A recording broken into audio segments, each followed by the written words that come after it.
Cinema super. USA talk వచ్చేసింది, blockbuster talk. Cinema ఇంకా చెప్పబడలేదు. డైనోసార్ వేటకు వచ్చింది, పులులు సింహాలు ఏవి ఆగవు. Non stop review, non stop movie. 1000 crores మాకు ఈజీ టార్గెట్. ఫ్లాప్ రికార్డ్తోనే మేము 500 కోట్లు తెచ్చాం. హిట్ టాక్ తో మేము 1000 కోట్లు ఈజీ టార్గెట్ మాకు. సినిమా సూపర్ ఉండబోతుంది, దాంట్లో ఇబ్బంది ఏం లేదు. సూపర్ టాక్ కూడా ఉంది. ప్రెసెంట్ ఫ్యాన్స్ వెళ్తున్నాము చూసి. ఇంకా చెప్పబడలేదు హైలైట్ ప్రశాంత్ ఎలివేషన్లు, బ్యాక్గ్రౌండ్ స్కోరు, రవినందన్ అతను, ఇంకా ప్రభాస్ చూస్తే మాకు ఇంకా ఆగదు. ఇంకా ఎలివేషన్ కొట్టే లేదు సినిమాలో. ఎన్ని కావాలంటే ట్రైలర్ చూసాం మనం, ఎన్ని కావాలంటే అని ఉన్నాయి ఎలివేషన్లు. ఇబ్బంది ఏం లేదు. 100 days పక్కా. 1000 కోట్లు ఈజీ మార్కు.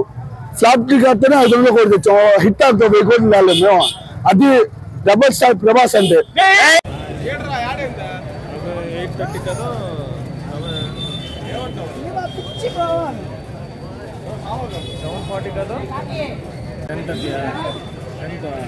Ten movie.